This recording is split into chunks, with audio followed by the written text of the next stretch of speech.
안녕하세요. 부동산을 사랑하신 여러분, 책 읽어주는 부동산 써니입니다. 반갑습니다. 저는 캐나다 토론토에서 셀링 토론토라는 브로커리지 운영하고 있는 리얼터입니다. 오늘은 한 달에 한 번 돌아오는 레포트를 읽어드리는 날입니다. 제가 매일 활동을 하면서 느꼈던 이 아주 뜨거웠던 3월과는 살짝 다른 느낌, 그 냄새가 났던 4월이었는데, 자, 레포트에도 반영이 되었을지 사실 저도 굉장히 궁금했거든요. 자, 토탈 트랜잭션을 보시면 작년 4월과 이게 굉장히 어마어마한 수치가 나와 있는데, 작년 4월, 바로 이제 코로나가 터지고 나서 첫 달이었던 4월 달이 정말 많은 타격을 입었던 것과 비교가 되어서 무려 362%나 상승이 되었다고 나와 있었는데요. 자, 작년에는 굉장히 타격을 받은 것과 비교해서 그런 거지 너무 놀라지는 않으셔도 될 것 같습니다. 자, 그럼 뜨거웠던 3월과 비교하면 어떨까요? 저번 달 제 영상과 비교하면 이제 3월 달은 거래가 정말 어마무시했어요. 15,000건이 넘었던 것과 비교하면 살짝 덜 뜨거웠던 4월임을 보실 수 있으십니다. 자, 그래도 마켓이 죽었다? 이런 표현은 어울리지 않는 활발했던 마켓이라고 보시면 될 것 같습니다. 자, 다음 건 그러면 가격은 어떻게 할까요? 3월에 에버리지 1밀리언을 넘고 거의 1.1밀리언이 되었던 거 기억하시나요?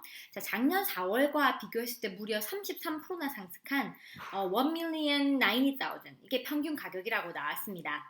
살짝 거래량은 감소했지만 가격은 여전히 강한 마켓이었다고 보실 수 있을 것 같습니다.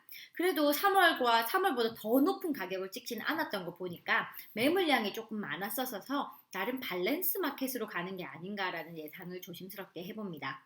자, 저도 궁금했던 그런 매물량은 어떻게 됐을까요? 자, 4월에는 2만 채가 넘는 매물이 나왔던 걸로 집계가 되었는데요. 자, 작년 4월과 비교하면 무려 237%나 상승한 정말 어마무시한 물량이 이제 본마켓에 향해 나왔다고 보시면 될 것 같습니다. 그럼 그 나온 매물들이 이제 마켓이 죽었다고 하면 다 마켓에 앉아서 안 팔리고 있어야 되지만 그랬느냐? 그건 아니었던 것 같습니다. 자, 3월보다 오히려 더 짧은 기간에 이제 집이 팔린 평균 14일. 작년 4월과 비교를 하면 41%나 짧아진, 사실 평균 14일이면 굉장히 짧거든요. 뭐 2주도 안 되는 게 평균이니까 더 빨리 팔린 집도 많았다, 이렇게 보시면 될 것 같습니다. 그럼 물량도 많고 또 아직 바이어도 많았다, 그렇게 보시면 될 것 같습니다. 자, 매일 활동하면서 이번 달은 콘도가 좀 활발하네 하는 생각이 들 때도 있고, 자, 아니면 하우스가 진짜 핫하다, 이렇게 콘도는 조용하고, 뭐, 요렇게, 느꼈던 감을 또 수치를 볼 때가 있어요.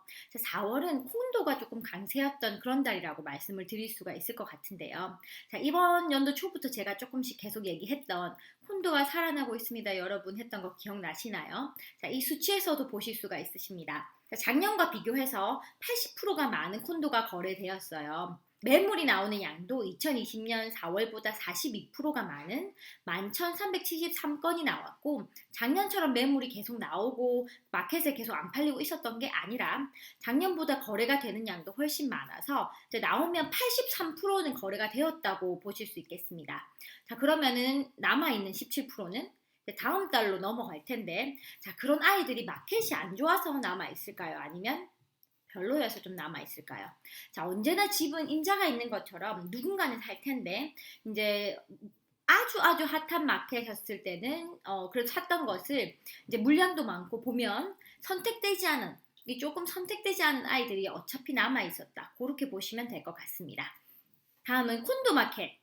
콘도 렌탈에 대해서 좀 자료를 보시면, 물론 2020년 4월과 비교해서 훨씬 많은 82%나 많은 트랜잭션이 있었습니다. 13,168건의 거래량을 보실 수가 있는데, 자, 기억하실 건 작년 4월에는 정말 렌트 시장은 거의 죽었다고 보면 되거든요. 그거랑 비교했기 때문에 거래량이 굉장히 많았던 거고요. 자, 이 자료를 같이 보시면 토탈 리스팅, 4월에는 28,000건이 넘는 리스팅이 쏟아져 나왔다면, 작년에 다들 돌아가고 뭐 그랬기 때문에 공시된 매물들이 한꺼번에 막 쏟아져 나왔었거든요. 근데 이번 연도에는 16,000건의 리스팅이 나와서 약간 안정기를 찾아가는 그런 양상을 보인다고 볼 수 있겠습니다. 가격도 한참 빠졌던 작년의 가격을 그대로 가지고 가는 걸로 보여집니다. 이렇게 한참 좀 가지 않을까라는 생각이 드는데요. 이번 연도는 렌트 가격을 올릴 수가 없기 때문에 가벌먼트 지침에 따라서, 자, 이 가격 그대로 가고 내년이 돼야 조금 상승분을 받을 수 있거나, 아니면 약간 상승한 가격으로 이제 새 세입자를 받으시면 이제 그 마켓에 나온 매물대로 가격이 또 형성이 되거나 그런 몇 가지 경우의 수를 생각하실 수가 있으세요. 자, 어제도 리스팅 미팅을 하면서 설명을 드리면서 이런저런 경우의 수를 설명을 드리면서 어떤 일이 일어날 수 있는가를 조금 먼저 설명을 드리는 거, 또 설명을 해야 하는 것이 저희의 일이라고 생각합니다. 어느 누가 미래를 알 수 있겠습니까마는, 자, 이런 상황에는 이러이러한 경우의 수로 이제 설명을 드리면서 우리가 대비할 것을 준비를 하고 이렇게 진행이 될 거예요라고 설명을 드리면서 사실 그런 도움을 받기 위해서 에이전트와 일하는 게 아닌가라는 생각을 또 다시 하면서 제가 배운 것들 그리고 배워나가는 것들이 얼마나 소중하고 중요한 일인지를 다시 한번 생각하게 하는 날, 그리고 또 그런 밤이었습니다. 이렇게 바쁜 마켓일 때는 이제 리스팅이 마켓에 나오면 일주일이면 리스팅은 승부가 납니다. 그런데 그 전에 사전 작업까지 다 신경 쓰고 또 정성을 다해야 좋은 결과가 있는 마켓이기도 합니다. 대충 내놓고 막 사진 대충 찍어서 해서 팔리는 마켓은 좀 아닐 것 같다는 생각이 들거든요. 자, 그렇다면 대충 내놓으면 원래는 팔렸지만 안 팔리는 리스팅이 있을 수도 있겠다라는 제가 좀 생각을 갖고 있어요. 자, 그러면 또 누구에게는 기회가 될까요? 바이어분의 찬스가 될 수 있는 매물이 있을 시기일 것 같습니다. 6월에 스트레스 테스트가 시행이 되면서 어떻게 마켓이 변할지 정말 매일매일 바이어 쪽 또 셀러 쪽 가리지 않고 일하면서 이렇게 체험하는, 정말 진짜 이제 부동산 정보를 가지고 있겠습니다. 아무렇게나 대할 수 있는 딜은 아무것도 없다고 생각하거든요.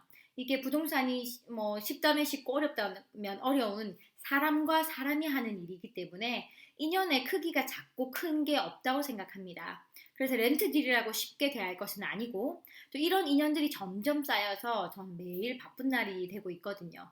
왜냐하면 작년에 이제 이사를 하셨던 고객분들의 렌트 시즌이 매달 돌아오기 때문에 다시 리스팅도 해야 되고 리뉴도 해야 되고, 또 이사를 다시 하시겠다는 분들은 또 도와드려야 하고, 집을 사고 또 파는 프로젝트 등등등 많은 분들과 좋은 인연으로 매일을 채워가는 그런 행운을 누리고 있습니다. 한 딜 한 딜 정성을 다하겠습니다. 그런 인연으로 제 커리어를 쌓아 나가야 된다고 생각합니다. 마켓이 흔들릴 때나 아니면 또 폭발할 때나 어디서든 기회는 있고 그 기회를 함께 할 수 있게 정진하겠습니다. 그럼 오늘 마켓 레포트는 여기까지 정리를 하고요.